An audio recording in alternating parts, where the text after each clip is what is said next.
I don't have a job without words, right? You don't have a movie script. You have nothing. Actors you have nothing without words, right? That's how important they are. Where's the one place, the exception where words mean nothing? Politics. What is this like obsession that people have with the Jews? There are all these other conflicts around the world going around. Why? And he looked at me and he goes, listen, we have to sell papers. No Jews, no news. Period. I have friends who, admittedly, and they say they take medication to help themselves because they can't separate their happiness from how their careers are going. Yeah. And I couldn't get a signal to get an Uber in and my phone was dying. And I'm like, I am trapped in Jim Jeffries' hotel room and I can't get out. I can't go home. I'm sorry. I'm going to come at you and verbally gut you like a pig. If you come at me with anti-Israel stuff, go fuck yourself. I'm sorry. I'm not going to put up with that. Hi, and welcome to the Dayna Show, where we discuss in English day-to-day life of Israeli citizens, our concerns and aspirations for the country, and everything in between. I'm your host, Dana Kaplan, and we're so glad that you could join us. Before I start the podcast, I usually mention the hostages. Okay. And I always say that we still have people who are suffering in Gaza, and we think about them every day. And even though we're enjoying ourselves, they're always in our hearts and in our minds. I feel like I always have to mention that they're part of our daily life, unfortunately. And on that note, I have such an amazing guest here today, Avi Liberman. Is your name Lieberman or Liberman? Lieberman. It's spelled Liberman, just Okay. to be different. But no, that's how, it's pronounced Lieberman. Yeah, So. totally good vibes. And I'm really appreciative that you came. Oh, thanks for having me. So much. Happy to be here. Yeah. World-known comedian. Only according to my parents, but Yeah. And you wrote a book recently? Yeah, called Stranger Gigs. Yeah. About all the crazy experiences that I've been through and actually a lot of the places that I've traveled, in the world. I would get, people ask if you're not in show business or don't do stand-up, like, what's it, how do you start? That's a common question. And what was Iraq like? What was Afghanistan like? What's TV like? What's Vegas? And I figure, I should probably start writing about this if it is kind of a weird job. Yeah, it's an interesting job. So, and some of it is even the experiences as a comic is I find interesting that, the things that you go through. I'm a huge fan of stand-up. Okay, you're the one. Oh, good. Yeah, fine. We need more of you. Yeah. So I pinned this post on my Instagram about how I started this podcast. And one of the reasons I did it was because about 15 years ago, when I got divorced and I was cleaning houses, all I did was listen to podcasts, but mostly comedians. yeah, Joey Diaz, Bill Burr, Bobby Lee. all good people. Yeah. Those people saved my life. Yeah, it is amazing how you don't realize it as a comic, the effect that it can have just putting someone in a better mood. I remember I was in London and I was getting wine for like a Shabbat dinner I was going to, and it was, the stores open very late and it must have been, close to midnight. And there's this one young guy, looked like a religious Jew at the cash register. And I just asked, where am I going for the wine? And he, oh, you're American? And he sounded American, so he was Canadian. And a lot of times you don't want to say you're a comic. People will go, oh, tell me a joke. But this guy seemed really nice and down to earth. And what are you doing here? We started talking. So I'm a comedian. I'm doing a show here on the way to Israel. He goes, oh, I had a really hard time in yeshiva for the year. He was engaged and just like kind of, this was his summer job type of thing. And he said, I would listen to Sarah Silverman's album all the time. And it really helped get me through the year. And he goes, do you know her? I go, yeah, I do actually. He goes, oh, that's cool. And without saying anything, I texted her from there. And I said, hey, this guy's a big fan here, just sitting here, whatever.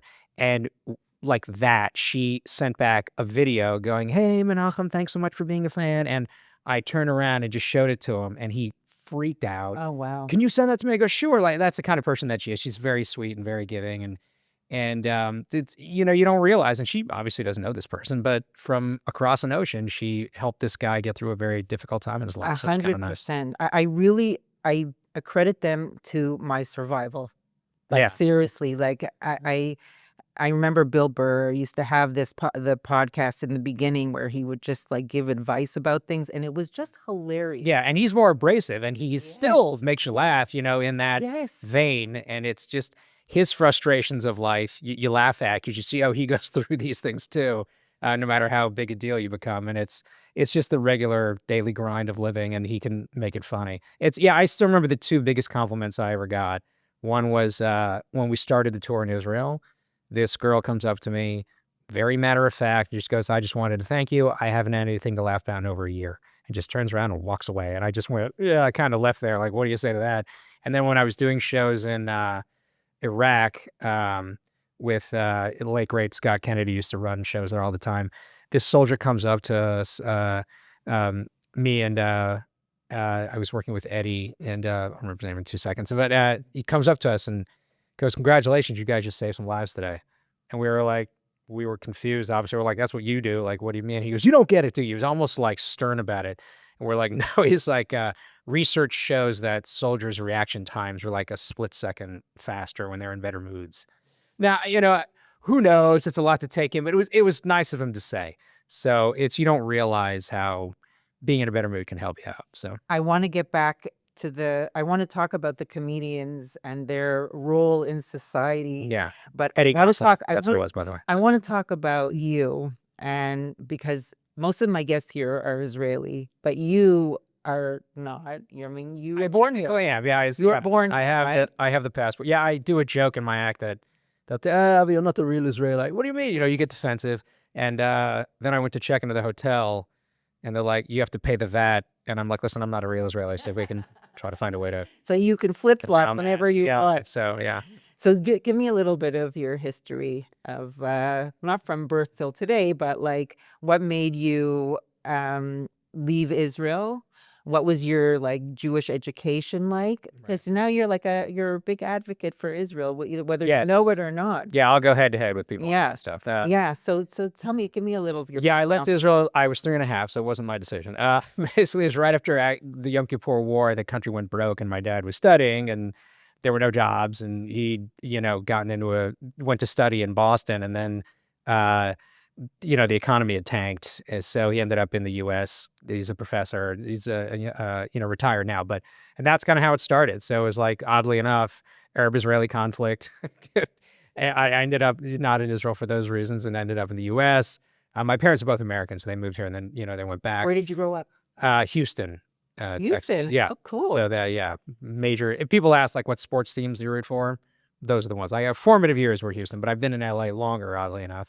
I've never been to Los Angeles. Oh, never? You're not missing much lately. I know that. Put it that way. I have no desire to go there. Yeah, I actually might be moving soon, oddly enough, because it's the landscape is different, literally and figuratively in terms of entertainment, but it's a different subject. But basically, I grew up in Houston, went to like an Orthodox Jewish day school there. Even though we weren't Orthodox in practice, we're more like conservative. I grew up in a big Zionist household. My parents grew up in Habonim. I grew up in Young Judea. This was like in my grandparents' generation, they were in Shomer Tzayir. So it was like the steady drift to the right. It's like the way this is going, my kids will all be in B'nai Akiva. Like that's, there's kind of like a running joke in the family. But I grew up like going to Young Judea summer camps, and that was sort of my social scene growing up as a kid. And grew up there, and then went to school in Binghamton in upstate New York, and then moved to LA pretty much right afterwards. And that's kind of the nuts and bolts of it. How did you get into comedy? Well, when you flunk out of law school and med school, that's the only thing they'll let you. No, I was always interested in it. I would say my senior year in college, I began to watch stand-up a little more analytically. I was always the kid, during the Blockbuster days when we'd go out. I was always looking for like the stand-up special. I was always interested in it. And even growing up. But did people tell you that you were funny? Yeah, I wouldn't take a goofball approach to it. It's like that. I would do impressions of a lot of our teachers. Actually, the greatest prank, one of them that I ever pulled, I could do a dead-on impression of my Rabbi Wender, great guy. And I could do an impression of him. And we had one girl in our class who would like constantly skip school. Like she had, single mom who wasn't like really strict or stern, and she could kind of walk all over, and she would kind of brag to us like, "I'm just going to skip school tomorrow." And she would do it all the time. So we could leave class for lunch once we got into high school, and we'd always go to a buddy's house who lived close and eat lunch. And he goes, "Avi, you should call her and pretend you're the rabbi and tell her she better get her ass in school tomorrow. She's going to be in big trouble." I was like, "All right." So I call her, and they start laughing as soon as I do it, and I cover the receiver. So I finished up telling her she needs to come or I'll lower your buy a letter grade. I'd hate to do that. And I hung up. I go, I think she bought it. And the next day when she showed up, she was very early, and so was I. So I show up and I see her and I'm like, okay, remember, just act like. I go, oh, decided to show up today. She's like, yeah, the rabbi called me, threatened to kick me out of school, all this crap I never said. And I was about to go like, I never said that, and we let the teachers in on it. And they thought it was hilarious. And she's infuriated the whole day. And that this is just dumb luck. The rabbi goes walking down the hallway and I'm right near her and she sees him and she's like, glad to see you this morning, Rabbi. He's like, Rick, glad to see you too. Like, what the hell's her problem? And then we finally let her know, and she was enraged, and went after me. She would hit like, what? It wasn't my idea. But so it's like small crap like that. And when I was a kid, that I would pull, but nothing like, crazy. But yeah, I would always gravitate more towards funny movies and films and all that kind of stuff. But I would say like right after college is where I moved to LA to act originally. I used to watch sitcoms as a kid and kind of go, I think I can do that. And the few TV things that I've gotten, I always, felt like I enjoyed it and I could at least play in the big leagues when I get there. So that was kind of fun. But yeah, once I got to LA, I started to stand up immediately, and that sort of overtook what I really wanted to do. It's and hard, progress. huh? It's Yeah. hard to get into it. I had It's become popular. even now, I have a lot of respect for newer comics that are starting it even now, because at least one, there's so many more, and anybody and their mother can just like, throw it up on social media and, and then something might stick, and you don't know what's going to happen. But there are really no shortcuts in stand up. No one hops on stage and has a great 45 minutes. No. It takes years. And also So- being Jewish in that environment. I mean, I know there are a lot of other Jewish comedians, but still, Right. like, you're like clean. Yeah, I was Mark Schiff, who opens for Seinfeld, and we go to the same synagogue. He was very helpful to me coming up and said, listen, if you gravitate towards working clean, you'll have more opportunities. Because there's not going to be any conflict, and it's true. It's not really who I am, and I have no problem with the dirty comics. Like I defend them a lot, actually, because I run more in clean circles, and I'll hear people say, "Oh, it's it's a cheap out. They're just being dirty to shy." I go, no, that's not true. There's plenty of dirty comics that are great. But it's a And- decision that you make, right? Right, you have to Like, be honest. It's who you are. yourself. And, Yeah. and is that who you are? Right. It's like Richard Pryor. Richard Pryor wasn't funny. He grew up in a brothel. That's okay. He grew up in more of a, abrasive arena. So you're going to tell him not to be himself? It's absurd. Jerry Seinfeld, who's clean, one of his favorite comics is Chris Rock. And who's Chris Rock's favorite? Jerry. That's, and they're different. I think there's that mutual respect, I think, for people. So I defend the dirty guys all the time. So I defend the dirty guys too. to me, is it funny? That's the main question. Yeah. Yeah. It's So- crazy to meet a real comic because I've been like such a fan of comedy for a long time. Okay, we need more of you. I feel kind of starstruck now sitting next to you. Okay, let's spread that around. No, because you know personally the people that I've been just like admiring for so many years. Yeah, that's a good thing, I think, about even it's like the comics who are famous. I mean, it's it's still kind of cool to see them and watch them and stuff, but everybody sucks when they start. Like nobody goes on stage like with an actor. There are those cases where they're just right for the part, and their first or second auditions, they get it, and then they're famous, and they kind of think, oh, this is how I'm supposed to act or behave. But it's all comics have been through the ringer. So very few of them, even the big shots and the famous ones, aren't really nice and down to earth. And I found it kind of cool and interesting when I first started. And I'd go to the Improv kind of to hang out, and I would see these like comics that, oh, I used to watch this guy on TV like all the time in college, and hey, what's going on? And they would talk to you and you could pick their brain. And that's kind of the advantage of starting in LA, and the disadvantage. It's very hard to get on stage there. Now even harder. And why should I put you on when I have the guy who's done the Tonight Show 4 times? Like, it doesn't make any sense. But you could ask comics that are very successful, what works, what doesn't, what should I do, what's the approach, all those things. So Have you worked at the Comedy Store? yeah, I didn't come up there. I've been on stage, obviously, plenty of times over the years. They were nice to me if I was doing something for TV. It's like if I had a TV spot that I was running, and it's just 5 minutes. So if you're doing TV, it was sort of always understood. I think it's changed a bit because like now you want to do TV to put it on Instagram. Like it's a different vibe. They would throw me on there, but I wasn't. I'm not like a regular there. I was regular at the Improv and the Laugh Factory. That's where I kind of grew up more at the Improv.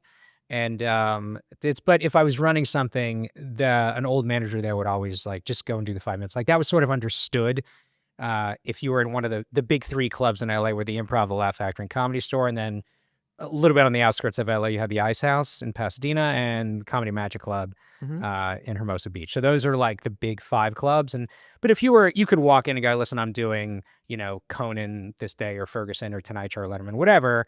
Can I? And they'd always go, yes. Like that's kind of what those clubs were for. They were quote unquote showcase clubs. Yeah. Nobody really makes a living Yeah. going on stage at those clubs. What was her name? The woman who owned it?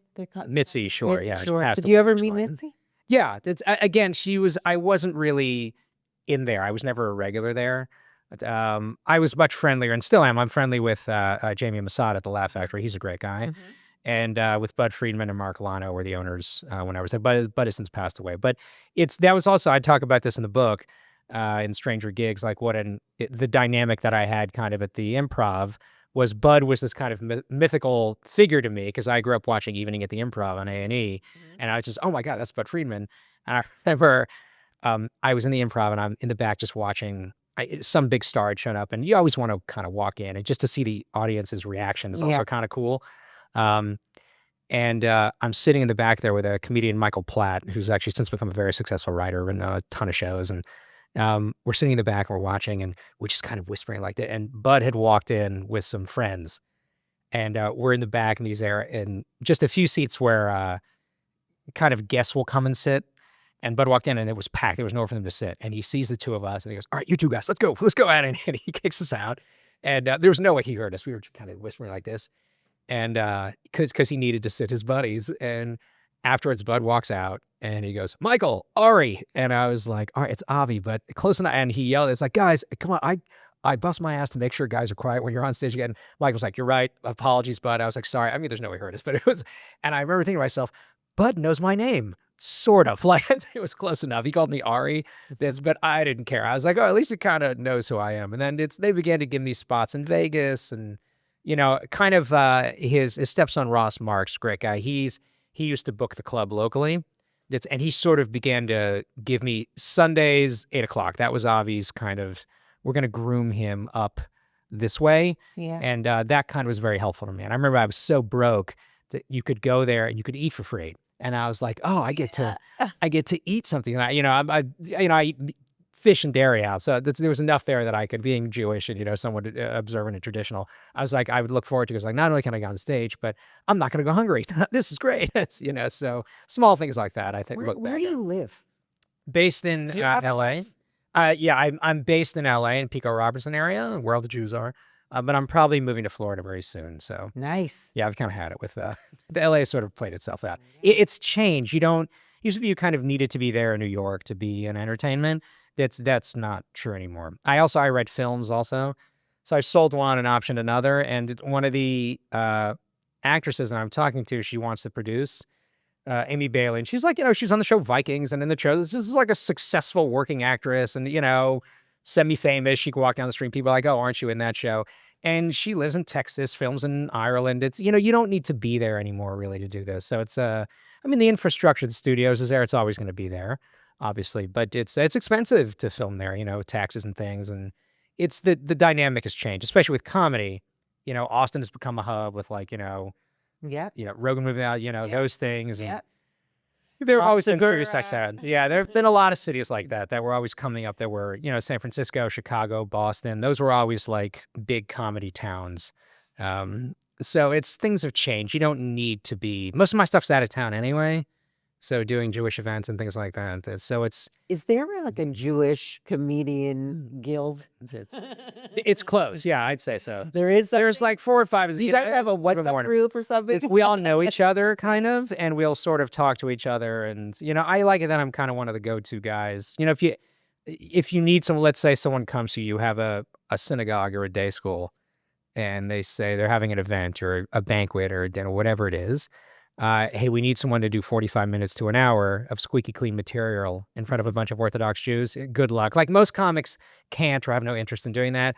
I can do it. A few other guys can do it. We all know each other and try to like help each other out. People think it's antagonistic. It's not. It's like, oh, I did this one. You should do it next time. Or I'll be like, I did it this year. You should call this guy. So it kind of works that way. So we Yeah. just try to help each That's other out. nice. So you're not really competitive with them?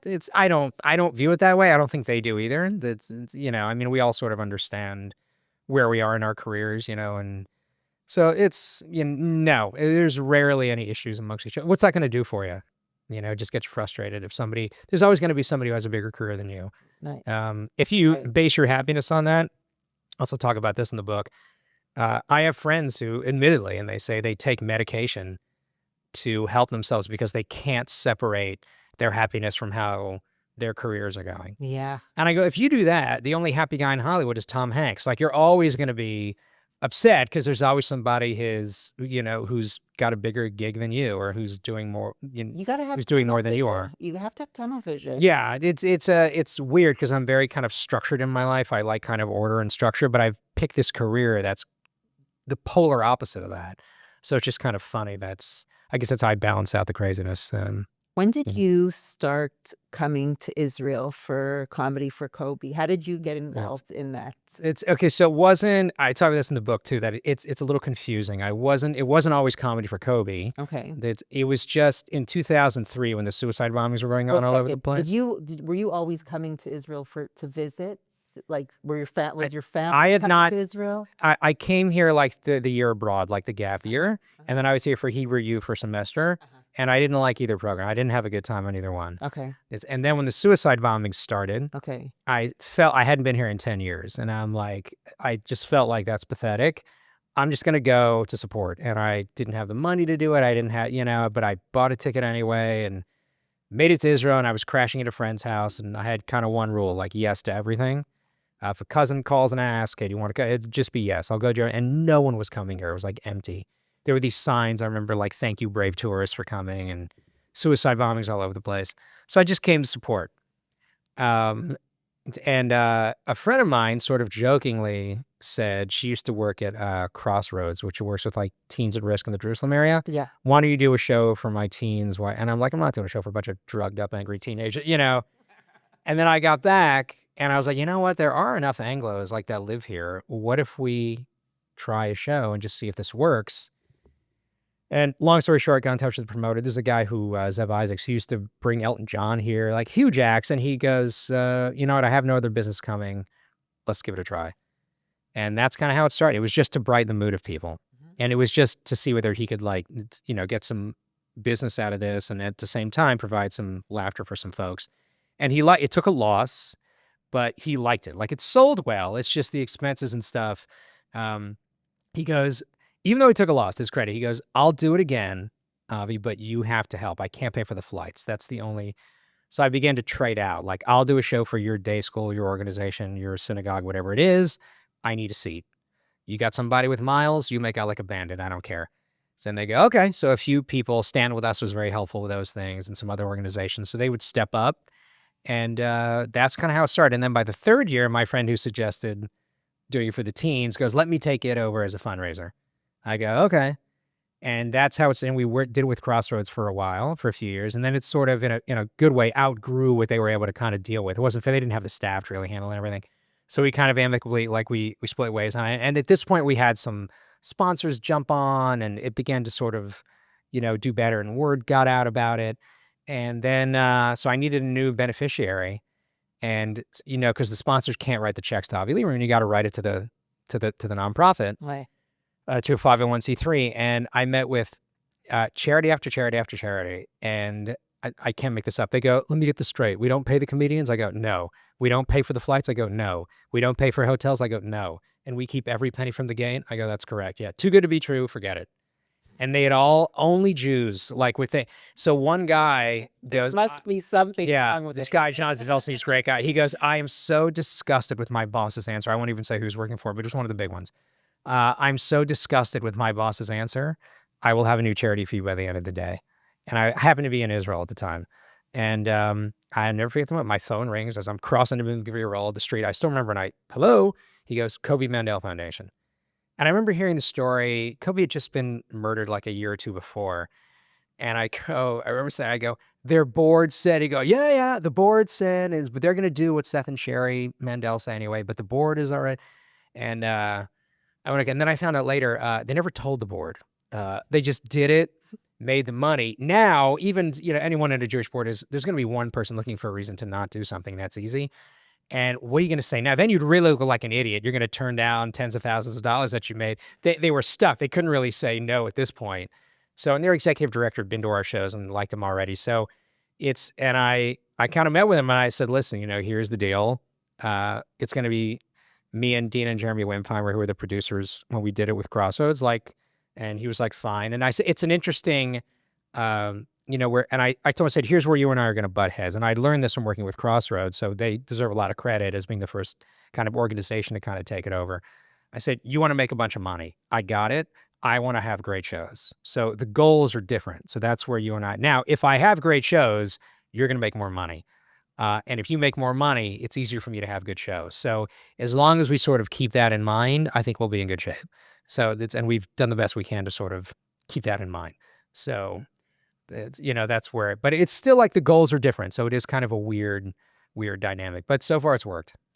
Do you know Sherry? Did you meet Sherry? Yeah, of course. I mean, once it started, of course, but I didn't know, I'd never met them personally until the night of the first show. I interviewed her on one of the podcasts. I went to Toccoa to meet her. Wow. Yeah, she's a special person. She's a special person, and what you're doing is also special, even though you're not doing it for those reasons. Yeah. So I always viewed this as kind of like, and it was weird starting, because I remember for a show we did with them, I go up to Dayna and I said, who's bringing me on stage? We go, we think the father, Seth Man. I was like, oh, great. Like, I don't want to follow this. Like, what kind of energy is this? So he goes on, not funny. Our very first show, he goes on stage and he goes, I think it was in Jerusalem, and it's kind of a weird dynamic because, like, what's this, he hits the stage and it's close enough to Toccoa where a lot of his people were there. You could hear a pin drop and I'm like, ugh, I don't want to follow this. And he talks about the organization. And then he finishes by going, there's a passage in the Gemara, and I knew where he was going with this. I'd heard it before. That who gets to go to the world to come? Elijah the prophet goes wandering through the marketplace and people pull him aside and go, who gets to go to heaven? And he goes, those two brothers. And he goes, who are they, great sages? So he goes, no, they're comedians actually, but they make people laugh. And then he goes, so it's very nice. And then he brings me on stage and I said, by the way, Rabbi Seth, I hope that's true, because the other crap in my life ain't getting me in, right? So and it got a laugh, and then I moved on, and I told him, I said, you're going to have to do that for the rest of the tour. And I'm not doing that to be a jerk and look for like just a compliment, but the energy you create when you hit there, it's very serious. And I need to change that. That gives me an opportunity to sort of get a laugh in early. And he goes, okay. And then it worked. And now it doesn't matter anymore. They kind of know. He'll make some like cornball joke and I'll mock it and whatever. So it's, it's fine. But how often do you come up with new material? I try every tour to have completely new stuff. Like it's hard for me because I've talked about this before too. We years ago when we were doing the tour just once a year, and now we have a winter and a summer tour. We used to do just the summer. Press had come down, and you have your act that you kind of have your standard material that you're going to do, and you try to add to it obviously whenever you can. And we had a review in the Jerusalem Post. Avi was very funny, but I think he did some stuff I heard last year. Like last year, I don't remember what the hell I did a year ago, and I got so upset. Yeah, people are really like... Yeah, and the other three comics, I think that was Mark Schiff, Butch Bradley, and Steve White. Because the comics who I bring here, they could come here, do their strongest 20 minutes, look like geniuses, and leave, right? So Mark is mocking me because I got so upset. He's like, Avi, are you doing the same stuff you did last show? I just want to make sure with it, like I get all mad. And he was trying to like, Avi said you were funny, take it easy. So I got so pissed off, but I owe this reporter, even though it got me mad, because the whole year I was like, anytime I came up with a joke that I thought would work in Israel, I was like, separate sheet of paper, dating it. I'm going to show this son of a bitch and show, So the next tour, I remember it was with Jeff Ross, AJ Jamal, and David Crow. Wow. So, and David just doesn't have problems with material. He's just one of these guys, carries a little notebook with him. His whole act was about Israel pretty much by the time he left. He's just one of those guys. And Jeff Ross is great, and AJ Jamal from A Living Color. These three are knockouts, there's no issues. And I'm backstage pacing all mad because I'm like, I'm going to do all this new stuff. And it's nerve-wracking. And so I was mad and nervous at the same time. And I go on stage. First show is Renana, and I go on stage. and I do it and it works. And I get off, and Dave Crow, who's not Jewish, comes on right after me. And he goes, "You should have seen Avi pacing, freaking out backstage, worrying over nothing." He goes, "How Jewish is that?" And then, but I got off and I was all proud of myself. I'm like, this worked. And show ends, and this little old lady comes walking up to me afterwards and goes, "How come you didn't do the stuff about the holidays? I like that." And I wanted to punch her in the face. I never wanted to hit a senior citizen before. I'm just like, I realize I just can't win. Like, I try to do as much new stuff as I can, but sometimes people will ask, like, look, I'll be honest, if I went to see Jim Gaffigan and he didn't do Hot Pockets, I'd miss it. I'll be honest with you, like, because it's such a good piece of material. It's performed so well and it's so funny. I just love watching him do it. It's like watching hearing a great song. So, but I try to do as much. I become more topical when I'm here. Some of my first phone calls are to the other comics in Israel.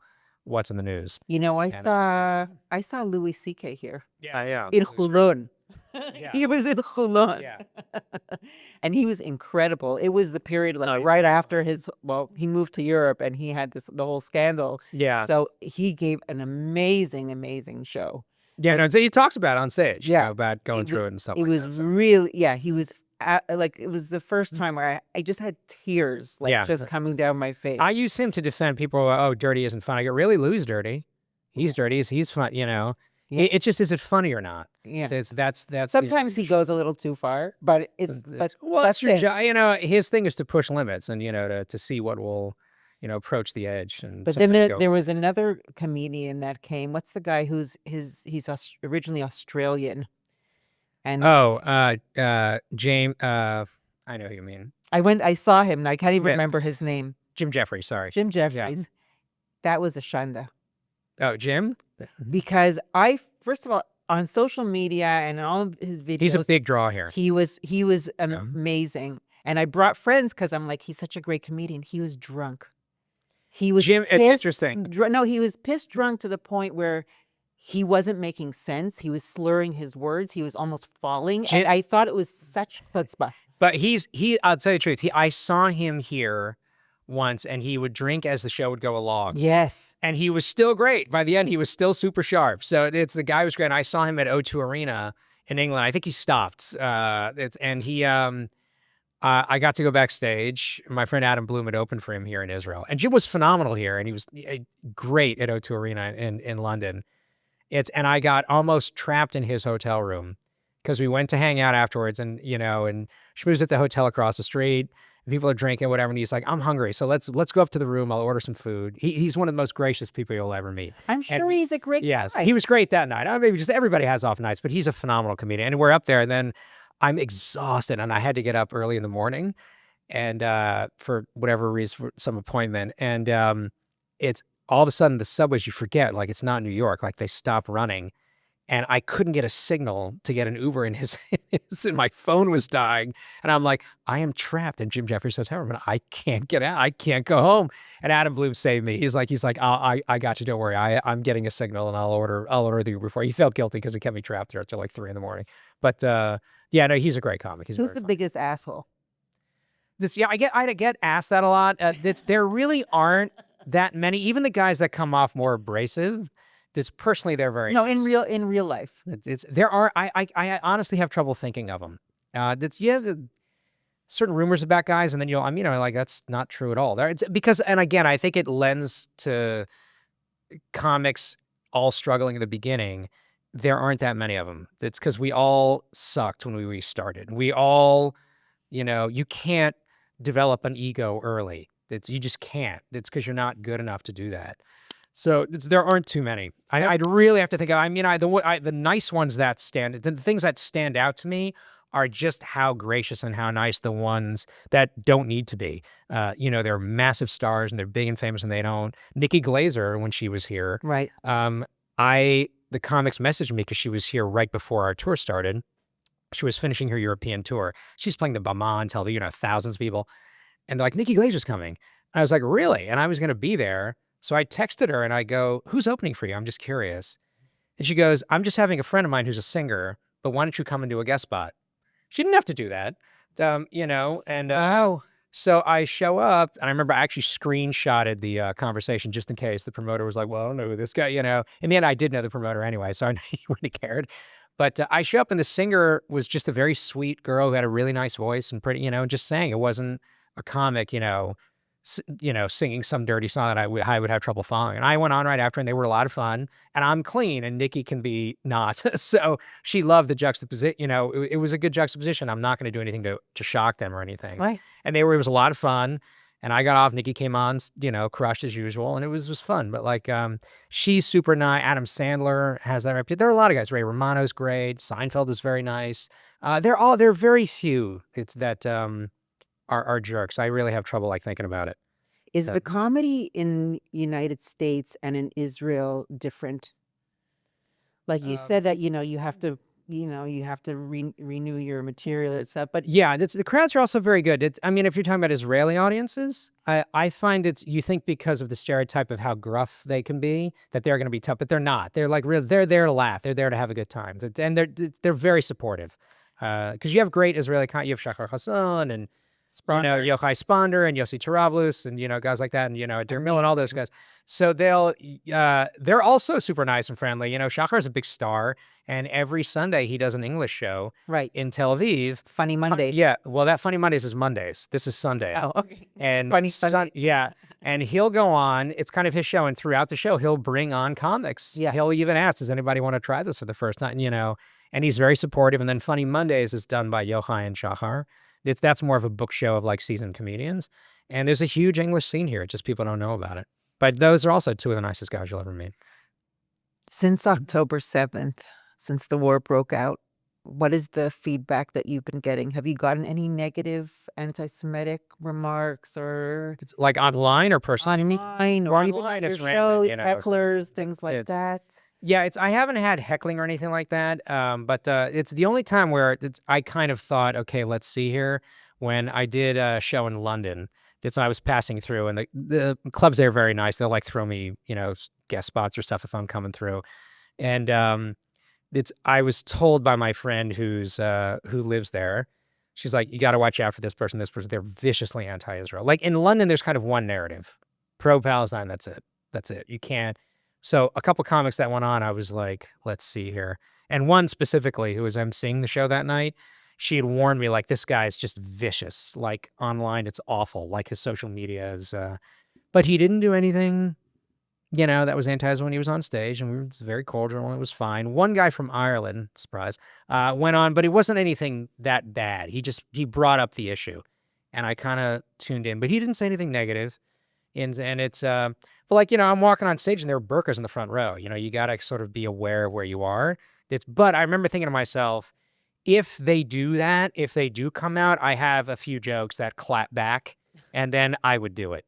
It's, audience, reaction be damned, because I'm not. That's the one thing where I'm sorry, I'm going to come at you and verbally gut you like a pig. If you come at me with anti-Israel stuff, go fuck yourself. I'm sorry, I'm not going to put up with that. And then I've lost friends over it and that kind of thing in terms of that. That I don't care, especially when they don't know what the hell they're talking about. And it is a little frustrating. Like in the comedic community, it's not overwhelming. It's not a lot of it. But it gets a lot of attention. Right. The ones that are anti. Right. But there are enough guys that are pro. That's Michael Rappaport and guys like that come out exceedingly pro, and some other. That's part of my little ulterior motive of bringing the comics here, is come and see for yourself, and then go back. And a lot of them have become hardcore pro, like Butch Bradley. He'll post the most pro-Israel stuff you've ever seen. An Irish Catholic guy who I don't think would ever have come here otherwise. And he'll call me when the missiles start flying. He'll beat me to it. You watching this shit? He gets so angry. It's, so that's kind of my little ulterior motive. Let them come here and they can go back and be emissaries and tell people what the truth is. What are you really saying? I spent many hours watching and listening to Joe Rogan, and I feel like during this whole tkufa, this period of the war, and all of the anti-Israel people that I used to admire started coming out and slanting towards being pro-Palestinian. Right. I don't want to listen to certain music. I don't want to listen to certain podcasts or be an observer of any of that. And it really, really bothers me now that I feel I have this I don't want to listen to him. It's hard to separate the art from the artist, you know. Because of the it can be hard. episode he had with Dave Smith. Yeah, Dave Smith, I've never met or seen anyone. I don't really know him personally. And I kind of, I try to like circle the wagons when it comes to comics. Like I don't want to, you know, badmouth colleagues or anything like that. But, and I don't know him. I'm sure he's a very nice guy, but I've never I'm seen sure he's anyone. not a nice guy. Well, I've never seen anyone. I'm sure he's a huge asshole. So- He seems like an asshole. I've never seen anyone so smugly and confidently just wrong about basic shit. And because he can speak quickly and talk, he sounds like he knows what he's talking about because he has Google and Wikipedia. He's so wrong about basic stuff. And the fact that he tried to like say, oh, I've never been there, it doesn't matter. Like, yeah, it does, dumbass. Like, what are you talking about? If you were to come here and see that, like when he talks about his one thing, which he's so full of shit when he talks about like the 67 borders. They're not borders, you dumb fuck. They were ceasefire lines that weren't agreed to by the Jews or the Arabs for that matter. And what are you going to do? Oh, we'll go back to the 67 borders. Even though that's what he thinks they're not. You're going to give back the Western Wall? Like, really? Go to the plaza and look at it. Do you think that's even feasible? It's no more rational than saying we're going to give Manhattan back to the Lenape Indians. You could make a case for it, but it's not going to happen. Do you know? If he were to go here, right? I've seen it for myself. Like when you drive through Judea, Samaria, West Bank, whatever you want to call it. I remember I was driving through with a friend of mine, and he goes, that strip mall wasn't here, that gas station wasn't here, this wasn't here, this wasn't here, this wasn't here, until the Jews moved in. And now you have all these Palestinian Arabs that are working there and this. And when I went to, you know, you have areas A, B, and C. Right? So I went to area, so A is the Arabs, B is like, you know, Jewish, but, you know, Palestinians and Jews in the same area, but the security is controlled by the army and like, you know, and C is, you know, just the Jews like Gush Etzion, whatever, just all Jews, or like Efrat or something like that. So we went to, they took us to the Foreign Press Office, flew me here to do shows a few years ago to do a show. And they take us to a Palestinian village, you know, in Area B, or say I forget which letter corresponds to which one. And we go there, and Beitar is right next to it, which is all ultra-Orthodox Jews. That's the biggest quote-unquote settlement, whatever you want to call it, in the area. And it reminded me kind of Pico, where I live. There's this, if you go down, there's all these mechanics and body shops, like 10 of them in a row. And when you first drive into the Palestinian village, that's what you see. It's all these mechanics and all these Haredi guys talking to them. You can see they're all kind of lying there and they were just looking at their cars. And do you think these guys want Beitar going anywhere? They're out of business, you know? And that's, if you were to just go there and see it, you know, you would realize that. But he doesn't see it. And he doesn't know. He has Wikipedia and Google like anybody else. And I thought it was unfortunate because I felt Douglas Murray is a little too sophisticated to talk to him. Like, get a comic on there. Right. I'll fucking come at this guy. Like, because he's just wrong about a ton of stuff. Well, what surprised me is that why Joe Rogan would have him. He doesn't, because they're friends, I think. You know what, Joe has had some blatantly pro-Israel guys on, but it's not nearly the same amount. He hasn't had Ben Shapiro on for a really I don't think, well, I think not for a while. But it's the question is like, it gets to that, what's worth engaging is what isn't. You know, Joe he didn't grow up with this stuff. He doesn't know about it. And Joe himself has always said that comedians are nincompoops. Even Bill Burr, okay? Bill Burr, when he had that like confrontation with one of the reporters and they're like, what do you think about blah, blah, blah? And he's like, I'm a fucking comedian. Yeah. He's like, go do your homework. Well, that's Dave Smith's little out. Like he does it with being Jewish too. Right, it's so fucking lazy. You guys, and I call Dave, he's a BLJ, right? Well, I call Bagels and Lox Jew. You know, I'm Jewish. I love bagels and lox. He's about as Jewish as the crack of the Pope's ass, most likely, in terms of practice. He probably does nothing Jewish. You could put Chumash, you know, or a basic Bible in front of him. I'm sure he couldn't read it if he could barely. He certainly wouldn't understand it. And a fifth grader, you know, in a basic Jewish day school could. And he doesn't know enough. I mean, he can talk about it. You know, he's free to talk about it. He just shouldn't be taken seriously because he just spews nonsense and he legit doesn't what he calls Israel an apartheid state. You sound like a fucking idiot because if you were to come here and see black people, white people, Sephardim, Jews, Christians, Muslims all working together and talking to each other, you look like a fool. And when he talks about, oh, the Palestinian Arabs, I go, they're not citizens, you moron. It's the equivalent of saying France is an apartheid state because if you were there during an election, you wouldn't be able to vote. You're not a French citizen. You know, there are different rules. The Palestinians are not Israeli citizens. They have no interest in being Israeli citizens. To say that they have different rules, it's an apartheid state because of that reason, is just stupid and cherry picking information. And you're saying it to people who don't know any better. Like when I watch Theo Von and he's like sitting there crying, going, Oh yeah. I just Boy. feel like this is the biggest genocide in my lifetime. I go, and I feel like you're a black lesbian.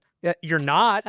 You're not, but I feel that way. Yeah, well, it's not. You know, like have somebody on here who, you know, who knows the basics. So the you know? question is, Avi, is that if these guys, these comedians who don't really know much about the situation, Yeah, they don't know shit. have so much responsibility, have so much viewership and influence on people, right?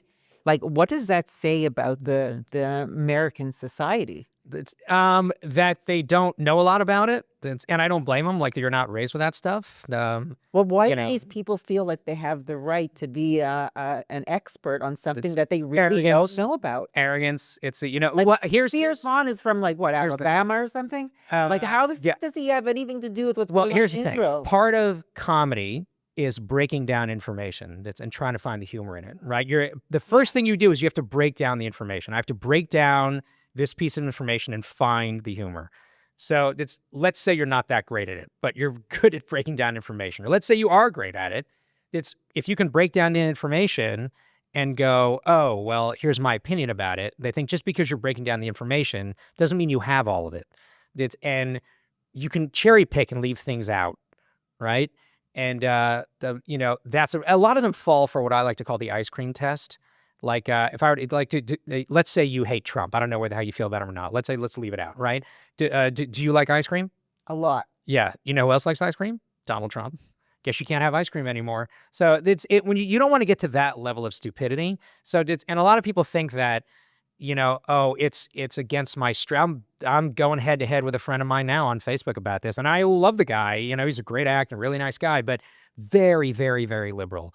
And I think that they fall for the ice cream test. That, Trump is pro-Israel, and you know this guy's pro-Israel, and I hate him. Ergo, I have to be anti-Israel. And no, you don't. It makes you less liberal when you're championing Hamas, who hate everything that you stand for. As a liberal person, what are you doing? Because civilians die in a war? I always say, like, there are three things you got to look at. I'm just parroting Thomas Sowell here, but like, compared to what, at what cost, and do you have any evidence to back up what you're saying? In Israel, civilians are being killed. At what, compared to what? Excuse me. What's this combatant to civilian kill ratio? And if it's lower than every conflict in modern warfare history, which it is, then they're obviously not killing civilians on purpose. It happens, and it sucks, and it's awful. But if they wanted to, there'd be 100,000 dead outside of 24 hours. They're obviously not doing that. And it's like when you hear Candace Owens, who's just like lost her mind, this is a genocide. I go, what does that mean? I don't think she could give you the definition, because if she did, she'd look like a fool. Because it's obviously not when they've grown in population. And when if it's just based on your ethnicity or your religion, you have Arabs who serve in the Israeli army, you have Muslims who serve in the Israeli army. So obviously it's not based on that. If you want to make the case, I got one comic to back off that claim. He was a friend of mine, newer comic coming up, and I met him in New York.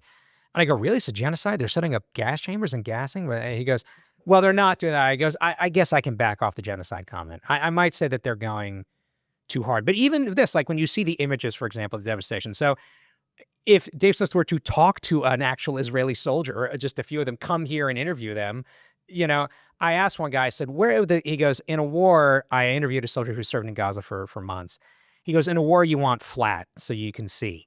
Because when they're popping out of building that's where you lose most of your guys. So I go, this is the same. He goes, West Point, day one. That's what they teach you. You would flatten the area. Now, are there people buried on it? Most of them, no. That's why we tell them to leave and to move, because we need to flatten this area so we don't get shot and killed en masse. So that is the standard war operating procedure. You level an area so you can see. And you tell people to leave. And the fighters who don't leave get buried under the rubble, and that saves your guys. He goes, that is standard operating procedure. All you have to do is come here and talk to people who have been in Gaza. But I don't think Dave Smith has the balls to do that. No, he won't. And it'll bust his narrative. Yeah, I mean, but So, I wrote like a comment, and it got like a lot of attention. Like, if you're gonna spew lies, right, like that, yeah, and just for that's- clicks too. that's- It's just it's like, nonsense. at least do your research, at least come and see, like, everything that he's saying. He does. so- It's just selective. It's selective. Why are Americans obsessed with what's going on in Israel? It's no Jews, no news. Remember that? I remember my dad telling me this. He was in college. This is how long ago this is. And a guy came from the New York Times, and they were like super respected, like, you know, all the news that's fit to print, like in that era, came to speak. And my dad went to see him, and he asked him back then, he goes, what is this like obsession that people have with the Jews? There are all these other conflicts around the world going around. Why? And he looked at him, he goes, listen, we have to sell papers. No Jews, no news, period. So it's, you know, look at the Congo, Myanmar, you know, Syria, There's real genocide going on. Ukraine, Russia. And it doesn't, you know how many people have been killed in the Ukraine-Russia war? 800,000. Are you kidding me? Nope. Have you seen any video about it? Not one. I can't find anything. So is that spewed all over the place? No, but it's because no one cares. In Congo, how many people have been killed? You know, in Sudan, good Lord. I mean, it's, you know, talk about people starving to death, Yemen. And they don't care because look, here's my theory. You can't be scapegoats for 2,000 years when you're, you know, the victim and you're the cause of all the world's problems and expect that to go away in 75. It's just not. It's very weird for Jews to stand up for themselves and for the world to kind of get used to this or like sort of accept it. Do you think that's what's happening, that we're standing up for ourselves? Yeah, they can't stand it. I mean, look, the narrative of the Jew for 2,000 years, this was church doctrine, meaning the concept of the wandering Jew. Like the Jews are doomed to wander the earth because they rejected Jesus. Even the churches, you know, said this is nonsense, that they've gotten rid of this. But that was a real problem when Israel was founded. Now what? Because now if that isn't true, maybe some of this other stuff isn't true. Now they have to sort of, you know, deal with this. So, and the rest of the world sort of, it still hasn't. And a lot of them have. What makes America different? Jews were there since the beginning. That's what's different. I went to the cemetery where the oldest Jewish cemetery in America is in, you know, nobody knows this, Chinatown in New York City. Are you It's kidding? before they changed laws about water levels. I forget the exact reason, but it's the size of this room, basically. It's very small. But I remember I go in there and I was just dumb luck. The day I show up, it's owned by the Spanish-Portuguese synagogue there. And I walk in, the gate was open. Usually it's locked. Jamie Gong, who's actually a comedian, lives in Hong Kong. And we met for lunch at a kosher Chinese restaurant in there because it's vegetarian. It was me, him, and Butch Bradley. And he goes, you know, Avi, and he told me about this place. He's a licensed tour guide in New York City, and he took me to it. It was fascinating. You walk in, and there are 2 or 3 graves of guys that died in the Revolutionary War who fought with Washington. Wow. It's fascinating to see, like, that's the difference.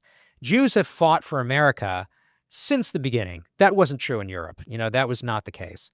So they were always kind of these guests. So it's a different, America was also founded in this sort of, you know, Thomas Jefferson wanted to seal the U.S. to be the Israelites walking through the splitting of the Red Sea. Because this is this new birth of this nation. So they've been always sort of intertwined since the beginning. So that's what makes the U.S. different, which is why close to 80%, don't let it fool you, even though we see a lot of bad stuff online, close to 80% of Americans are pro-Israel. Yeah, we see the concentrated version of the anti-Semitism. You know, like we only see the bad stuff going on. That's the most. That's what sells. Comics are that way too. So yeah, it's you know, I remember people ask, oh, do you remember the great shows? Like, I remember the shitty ones. I remember the really bad shows I've had, but it's, you know, the good ones. You kind of, all right, because you think that's, whether that's arrogance in your head, that's how it's supposed to go. But yeah, no, I think that's a lot of it. It's a lot of it. Like the fact that the Notori Karta, for example, did they get any attention at all? It's like 7 guys. They're so small. They're this teeny tiny group that get all this attention because they make crazy noise. I think they're psychotic. Like, what the hell? What's wrong with That's just like mental problems. Yeah, they're nuts. There's definitely something like yeah, they always have crazies all over the place. You know, people who are insane. They're like insane. They've been excommunicated. I mean, like you couldn't count them in a million. It's not, and I go to an Orthodox synagogue. I was like, you can't. Yeah, they're not Jewish. Really? So, yeah, this is Orthodox Jews. Any modern Orthodox Jew or these guys says that you can't. So my rabbi said that's like it's like basic Jewish line. It's like, yeah, they've been. You can't count these guys. You meet with the heads of Iran who are who want to slaughter every Jew on earth. He's like, you can't. He said, I wouldn't count them in a minute. Are they a cult? It's kind of, yeah. That's. When you exist just to destroy someone else, like that's who they are. Like that's what Hamas is. So, like, what are even if you were to in a silly fashion play it forward? Thomas Sowell points this out. He goes, "What are they going to do? Like, let's assume that they, God forbid, win. Now what? They're all going to become librarians and electricians? This is stupid. Like, that's what kind of society do you think they're going to create? Look what happened in Gaza. It's just dumb.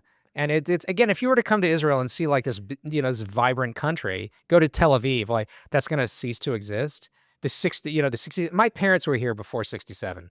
And they talked about when you'd go to Jerusalem, it was absurd. You'd wander down an alley and end up in 2 Jordanian soldiers be like, no, you're in Jordan now, go up the alley. It was ridiculous. That was going to be some kind of permanent border. Only a naive fool who has never been here, a la Dave Smith's opinion on this, would espouse that as some kind of solution. It's ridiculous. And they offered it all back right after 60. I remember asking my dad, why didn't they kick them out? Why didn't they took over the way? Why didn't they just move them all back over?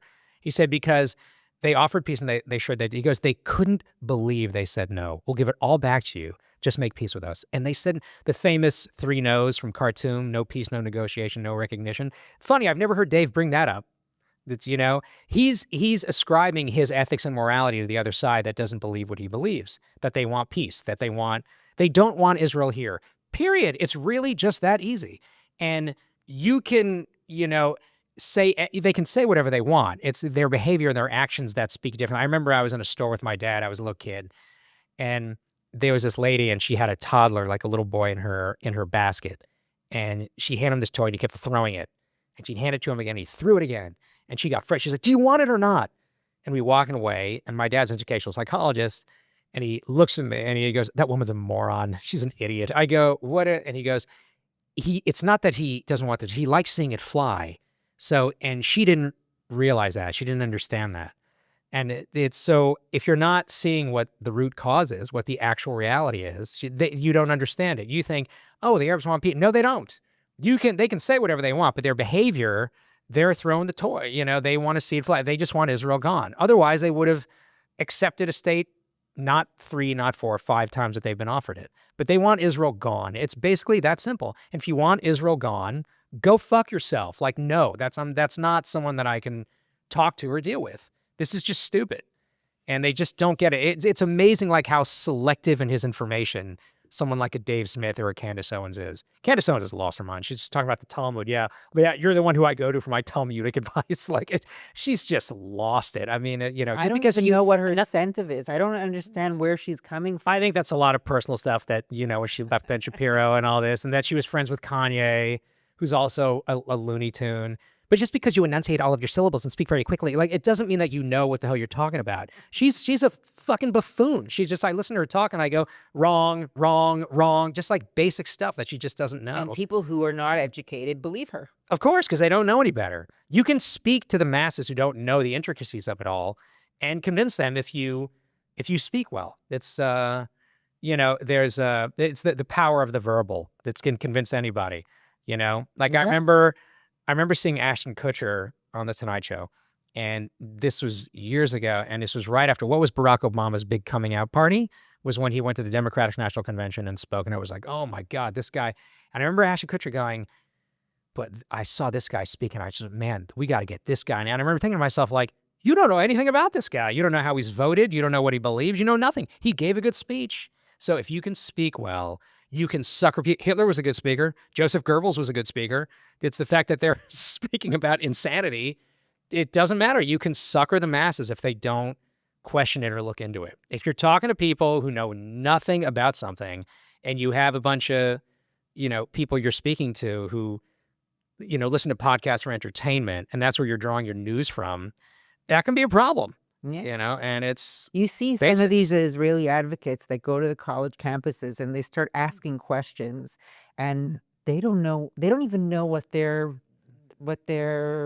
writing against. Oh yeah, a friend of mine, Ami Horowitz, who makes like these great shorts and stuff. He went to Berkeley, and he would stop lesbian couples.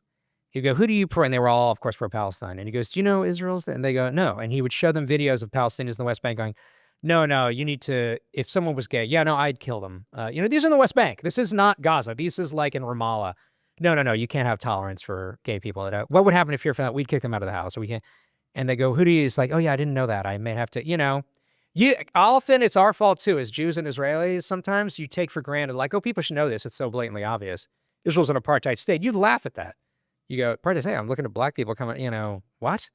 I don't know. Sometimes I The- just feel and like I you don't just want to think- entertain it because it's just such false. Yeah, I know. information. But it's our fault too, because you can take it for granted. And Right. sometimes you can't. You have to like let them know some of the basics. So if someone like, a podcaster comes on and gives you, 10% more information than the average person would know, it's just like, oh, this guy really knows what they're talking about. I go, why don't you dive another 10% and see what's going on? It's, like I remember Dave Smith brought up this like, oh, well, when the UN brought it, it was some financial study into Israel's finance. I go, did they do the same study to Hamas and the Palestinian Authority?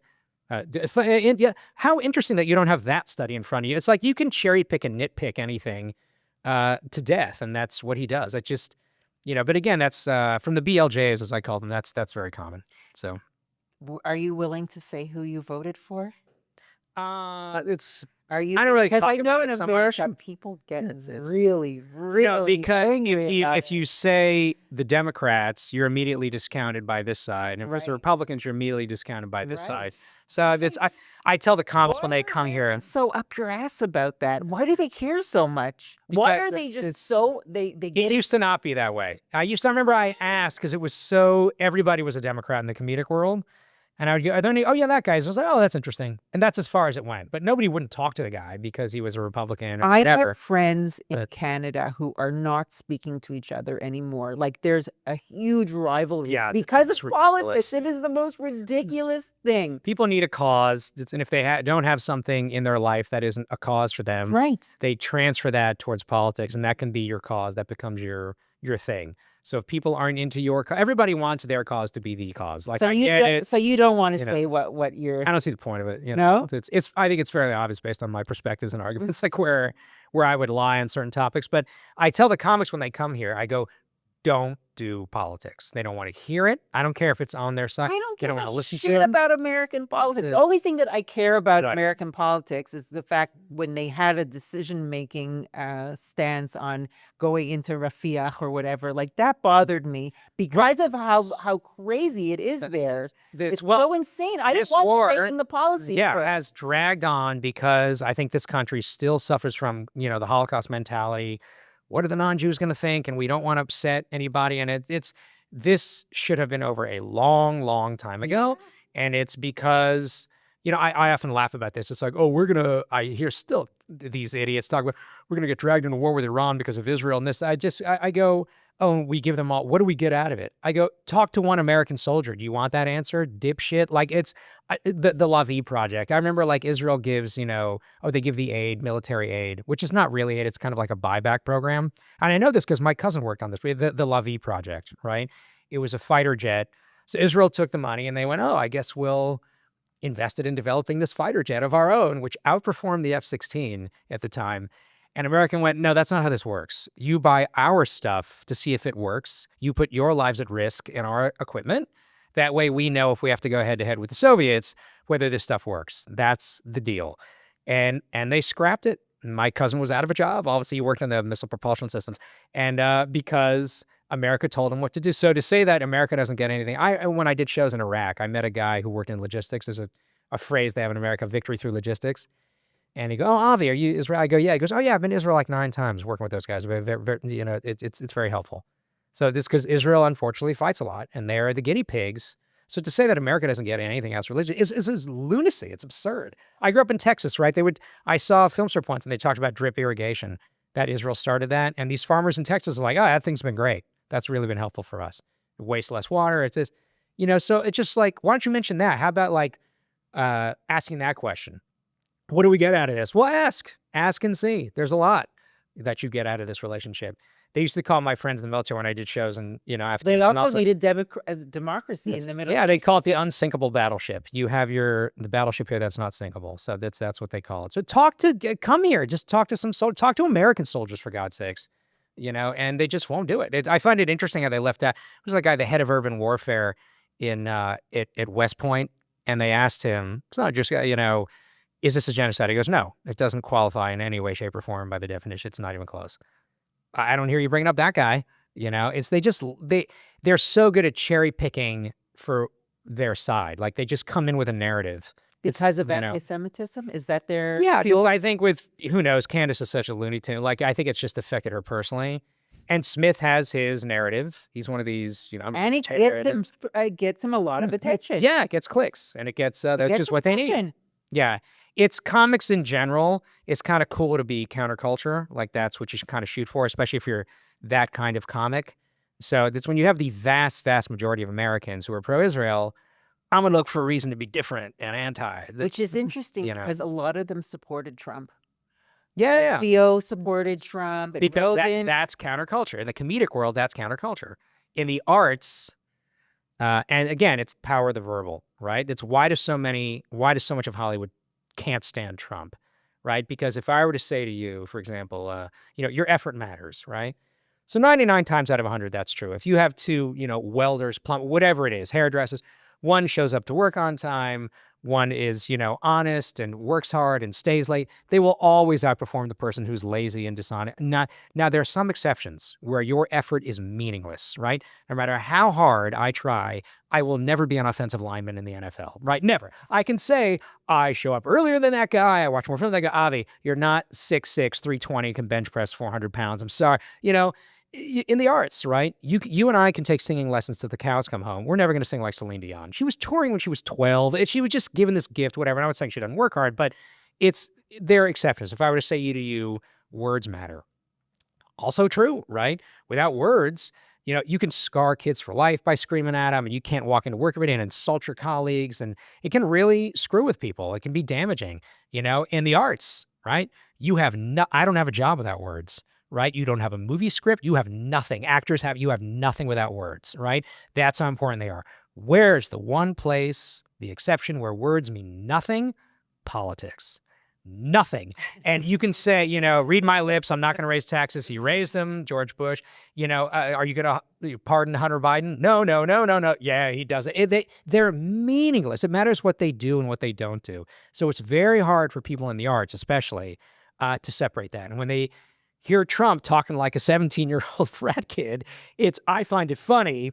It's insulting if he's tweeting you're a poof that, from, at 3 a.m. It upset. But again, I don't care. I don't care what politicians say. I care what they do. If Ilhan Omar voted on a particular bill that favored what I like or favored Israel, I'd say leave her there. That she doesn't. Now, she doesn't do that. But if she did, great. I don't care what they say. They're all full of shit. And 100%. the problem is they take what they say seriously. And they're because the entertainment industry, justifiably so, is all about words. They get enamored or, upset by them. And you can't in politics. Do you have an Israeli passport? Yeah, I was born here. So, right? Yeah, I've had my issues with that too. So, yeah. Have you ever thought about moving back? Sure, if I could afford it. Yeah, I actually, when I went looking to buy something, like taking all my money and dumping into someplace, I looked here. It's funny, just yesterday, a real estate agent got in touch with me again and went, still, I kind of am. Let me just say, yeah, I'm thinking about it. Well, we certainly can't afford LA now. So, yeah, look, I have to work. So, it's most of my work's in the US. But let's see how the movies go. And then we'll see. Those are a work in progress. We'll see. Those are slow going, but it's getting there. How old are you? I play 38. That's you're 38? Just turned 53. So you're 53? Yeah. I thought when you said 38, you were really 38. Oh, good. I'm glad you took that seriously. No, yeah. I like her already. So that's yeah. So yeah. You're 53? Yeah. Wow. So what's with the dating and the relationship? That's why I'm leaving LA. It hasn't been going great there. So we'll see what they say. The story. Why was that on the back burner? Trying. It hasn't been. It's like I think the moving around, like the traveling a lot, has hurt me a little bit over the years. I know 2 specific relationships where I was like, I screw that. Had I stuck around, that one would have. What kind of woman are you looking for? A pulse at this point. No, we'll see. Just somebody you get along with. Yeah, they have to give a crap about being Jewish and obviously, like traveling Israel, that kind of stuff. So. Yeah, and it's all over the place. And you're all over the place. Yeah, all the time. Hopefully, is that why it's hard for you to settle down? I don't think it helps. I know guys. I used to use that as an excuse. I think you have to be sort of ready, to dive in and get married and things like that. And I used to use that as an excuse. But there are friends of mine that are married with kids that travel more than me. It's you find a way to make it work. So, do you ever feel like that there would be a time where you would be forced to leave? like because of anti-Semitism? I don't think so in the U.S. I think if I was in Europe, I And might. in Canada too. In Canada. Yeah, I feel that a little more. I see my Meat friends. tissue is behind you. No, it's with the lights. Okay. No, I'm fine. I think it's I think my friends in London, I can sort of feel it with them. They're a little bit more on edge with the way they talk to me about certain things or what they go through.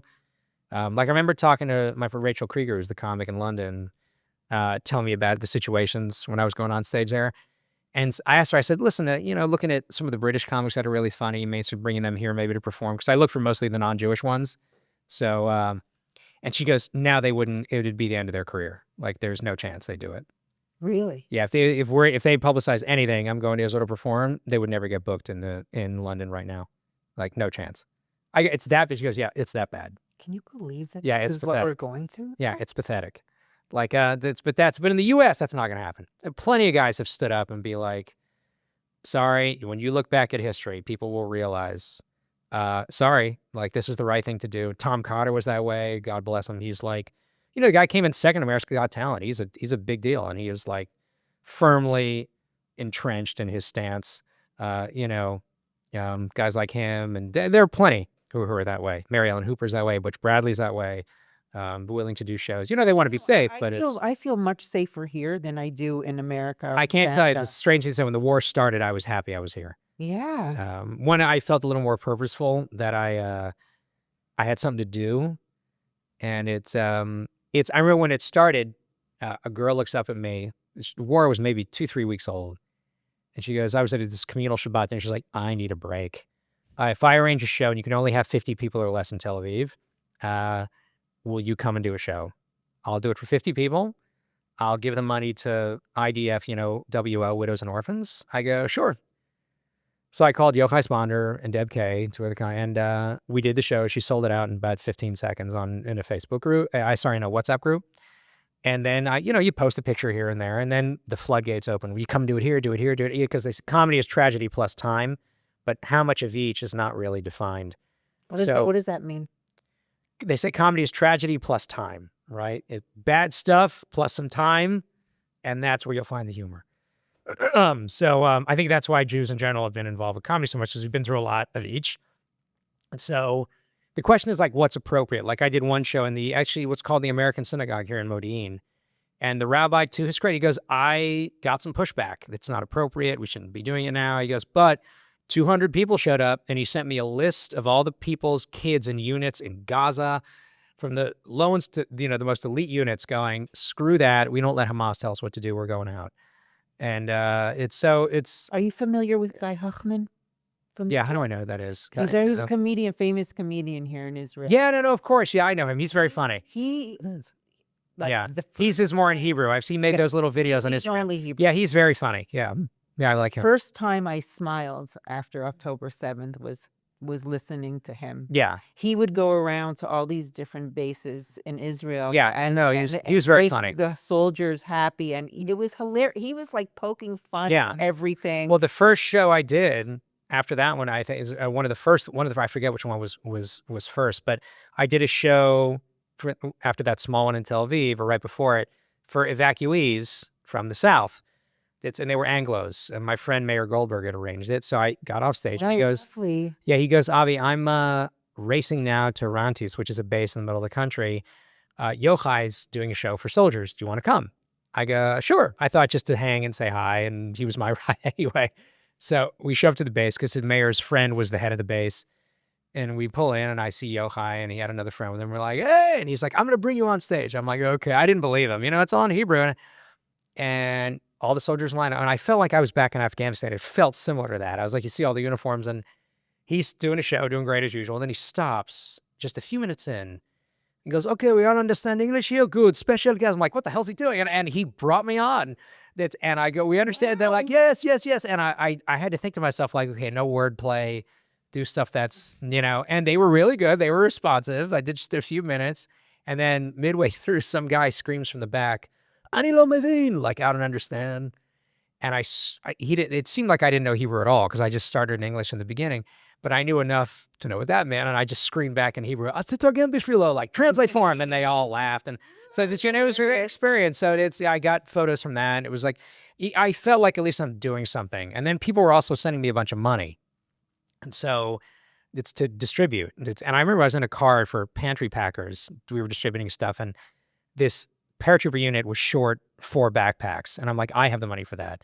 He's like, you got to let this lady buy one. And I got the other 3. They had ordered them at the store. I came, I paid for them. We dropped them off. We went to this extraction point. The commander comes walking out. I go, he goes, you need anything else? He goes, nope, we're good, thanks. It felt, people liked seeing their money was going directly towards God. Like if you give money to like a Magen David or Darmstadt, so that's important, but it sort of disappears into the ether of the, all the stuff they have. But this was more hands-on. And then the rest of the money I had, there was an elderly couple evacuated from Ashkelon. They were in Ashkelon, which wasn't technically the evacuation zone, but they were getting rocketed every day, and they were elderly. They didn't have time to get to the stairwell. Forget about the bomb. That's not going to happen. So a city councilwoman calls me, can you just give some money so I can keep these people in the hotel a little bit longer while I figure out their apartment problem? I go, yeah, no problem. So it was like, I felt that. And then I just went to a base somewhere in the Shomron, and they were a Kfir unit. And this one guy's there just to visit. This one, it was Texans for Israel. So she called me to come and she goes, just come. You don't need to perform. I go, what do they want me there? She's like, just come. And sure enough, a couple guys were Anglos, like, hey, Avi, we've seen your shows. And so it was nice. And this one guy saw me, he's like, yeah, we should be in Gaza. This is bullshit. I'm just doing, I go, you're raining, you're busy here, catching terrorists in the middle of the night here. And then I met a guy, he felt like he wasn't doing enough. And then I met a guy who was in Gaza for months, and he was in a tank unit. And he goes, this is bullshit. I was just in the tank most of the time. It's like, guys, everybody kind of felt, unless you're in like, in Sayeret Matkal shooting at some guy in a tunnel, everybody felt like they weren't doing enough. So that made me feel a little bit better, that guys who were like actually called up and they felt like, oh, I should be doing more. It's like, okay, I guess I can feel a little less guilty that, you're not in a unit, but it's... Do you like us better? But... Israelis?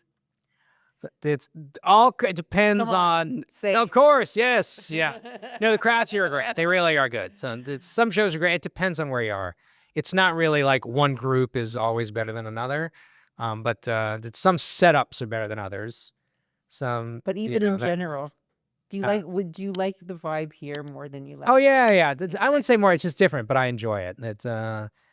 People in Israel some like the vibe in Tel Aviv better than Jerusalem, and vice versa. So that's, every community has... You feel at home when you're here? Yeah.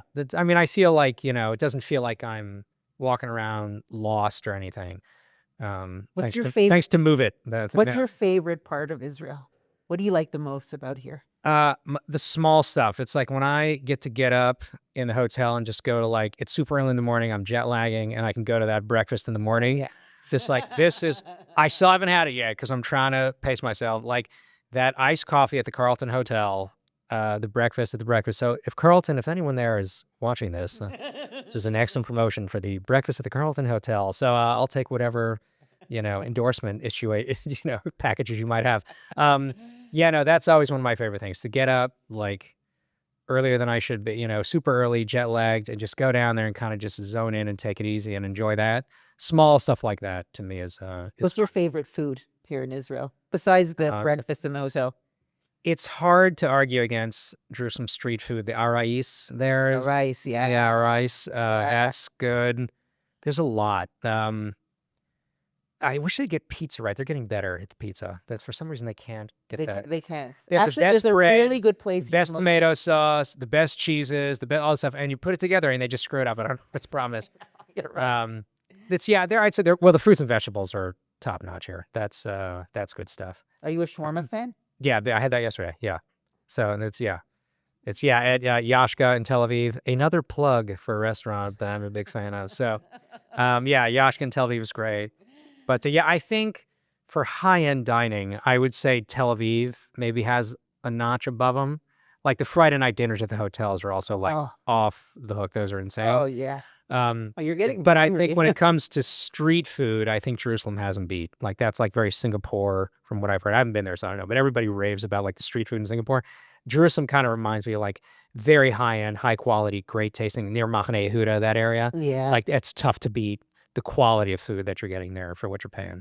So Avi, it was so cool that you came here. Oh, thanks for having me. Yeah, that's great. You're really incredible, and I want to thank you for all that you do for Jewish people, for Israel, for all the advocacy work, and just spreading like the truth about what's going on here. I think it's really, really important that there are Thanks. people like you, and I know it's not easy. I'm sure you get pushback from people, so I just want to thank you from everyone in Israel. Yeah, well, thank you. Yeah. All 7 people who are going to know. No, you should have continued success. Thanks with very much. Thanks everything for that having me. you It's a do. lot of fun. My pleasure. My pleasure. Thank you. Thanks. Is there anything that you want to plug? We have our tour coming. I don't know when this is going to air and when it's Next going to week. be up. Next week. Oh, okay. So that's, yeah, I think this should be early enough. The next Comedy for Kobe tour is June 12 through 18. If you go to comedyforkobe.com, KOBY, all the information's up there. So come to that. That should be fun. Awesome. Awesome. Thank you so much. Yeah, Avi. thanks for having me. Thanks for listening, watching, everyone. Thank you for tuning in to this week's episode of The Dayna Show. If you like what you heard, you can subscribe to the podcast, like and share with your friends on social media, and rate us 5 stars. Don't forget to tune in next week, and we'll see you then.